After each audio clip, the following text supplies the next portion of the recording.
In this video, we're going to see how we can use PV is equal to nRT in order to solve stoichiometry problems that exist at pressure and temperature conditions that are not STP. All of these will involve manipulations of PV is equal to nRT, but just like with stoichiometry calculations, if you follow the units, you probably can't get a question wrong. So in the first example, we are told that we have 4.0 moles of octane, C8H18, and we want to use this in order to determine what volume of oxygen is needed at specific pressure and temperature conditions. Well, we can figure out the number of moles that we need just based on stoichiometry, because in our reaction we have 2 units of octane, and for every 2 molecules of octane we need 25 moles of oxygen in order for this reaction to take place. Now, the problem is, once we figure out the number of moles of oxygen that are needed, now how do we use our atmospheric pressure and our reaction temperature to figure this out? Well, this is where we need to use a modified form of PV is equal to nRT.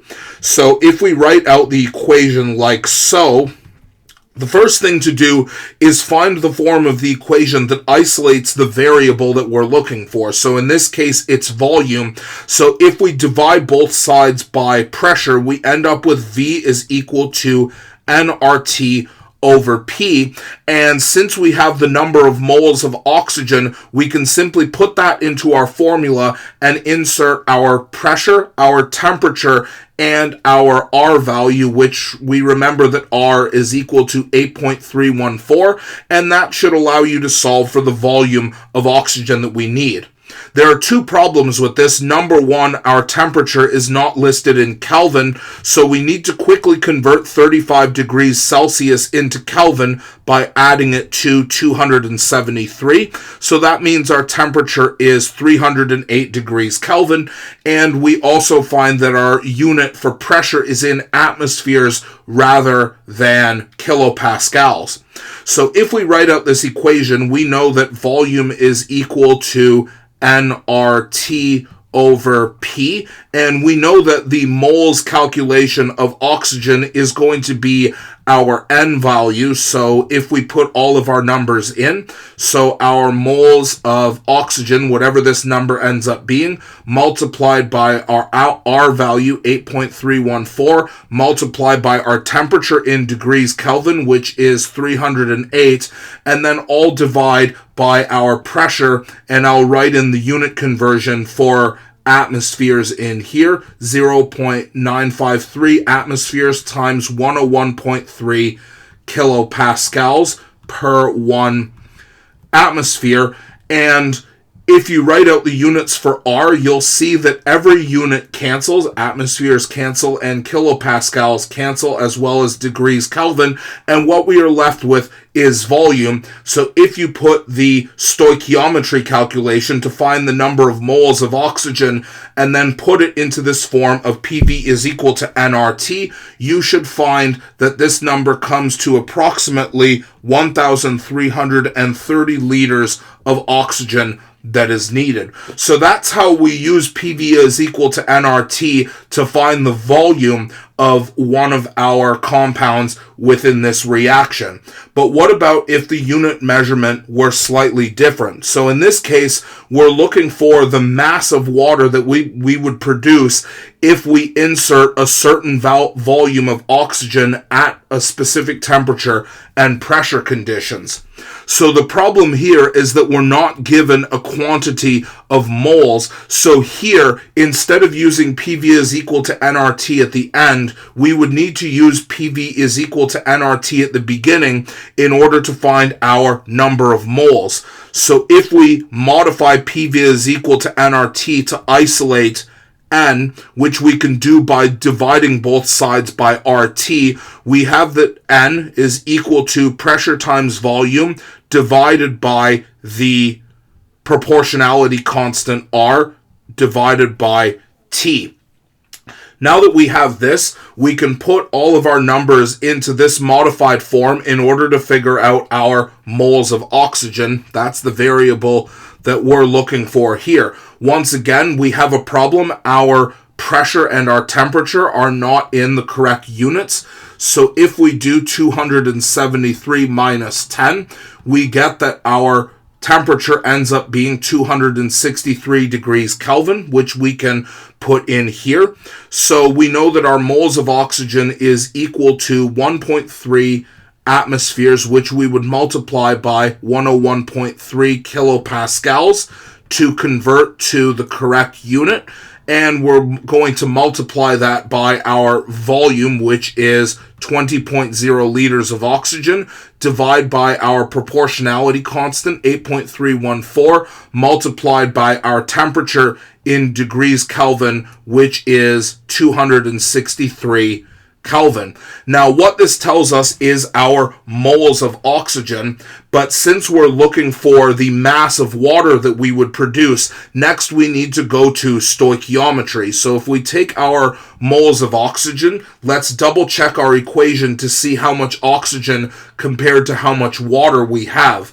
So in our reaction, for every 25 molecules of oxygen, we would produce 18 molecules of water. So this conversion factor here allows us to find the moles of water, but since the question asked for mass, we would need to multiply by water's molar mass. By now we've done this enough times, we know the molar mass of oxygen is 16, the molar mass of hydrogen is 1.01, times 2 is 2.02, so the molar mass of water is 18.02 grams per 1 mole. So again, in summary, for this type of calculation, we actually need to use PV is equal to nRT first in order to find the number of moles of one of our reactants, and then we can use stoichiometry and molar mass in order to find the amount of mass we make of one of our products. So if you put all of this into your calculator, you should find that this comes out to approximately 16 grams of water that's produced. Take note, 2 significant digits, just like our pressure here. In our third example, which looks relatively similar to the first one with the added step of a molar mass calculation, what we want to know is the volume calculation of one of our products, assuming that we have a certain mass that is burned initially. So here, our initial measurement of 4,000 grams of octane, C8H18, we can't put this directly into PV is equal to nRT because it's not listed as moles, which means that we need to divide by the molar mass. So if you check your periodic table, molar mass of carbon is 12.01. 12.01 times 8 comes out to being 96.808 rather. And for hydrogen, 1.01, and we have 18 of these, so 1.01 times 18 is 18.18. And if you check my molar mass calculation, this should come to 114.26 grams per mole. And now that shows us the number of moles of octane that were burned. But in the question, we're not looking for octane, we're looking for carbon dioxide. So for every 2 octanes, CH18, that we burn, how many carbon dioxide do we make? According to our equation, we see that there are 16 CO2, so that tells us the number of moles of CO2, and now we can put this into a modified form of PV is equal to nRT, where volume is the isolated variable, so this would be equal to our moles of carbon dioxide times R, 8.314, times our temperature in degrees Kelvin. So if we take 21 degrees Celsius and add 273 to it, we get that our temperature is 294 degrees Kelvin. And then we're going to divide all of this by our pressure following the formula. We know that 1 atmosphere is exactly 101.3 kilopascals, which means that we have our calculation. So if you put this into your calculator, this will come to approximately 6,760 liters of carbon dioxide that are produced.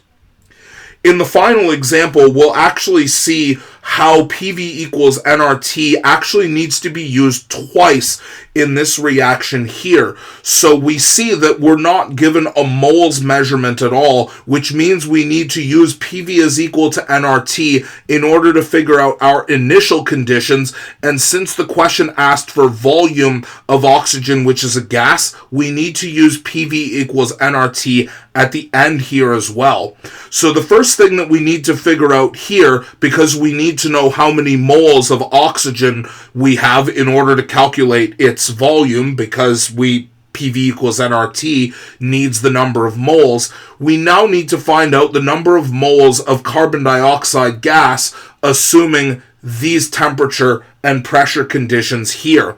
So if we remember the form of PV is equal to nRT, where N is the isolated variable, N is equal to pressure times volume over R times temperature, which means that we would need to take our pressure, 5.2 atmospheres, and convert it into kilopascals, like so.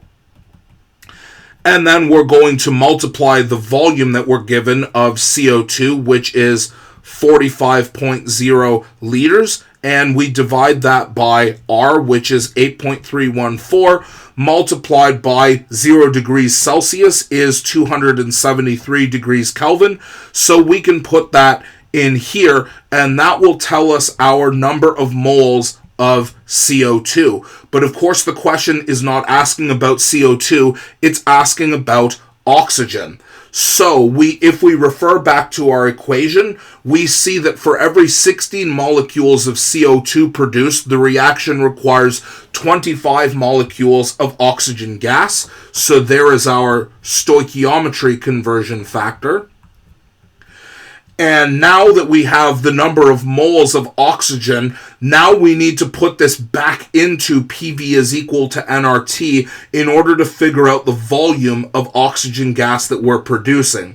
So volume is equal to the number of moles of oxygen from this big calculation here, which we multiply by 8.314, which we multiply by our temperature in degrees Kelvin, 273, and then we're going to divide all of this by our gas pressure, which is 5.2 atmospheres. We need to convert this into kilopascals, of course, so 101.3 kilopascals per atmosphere.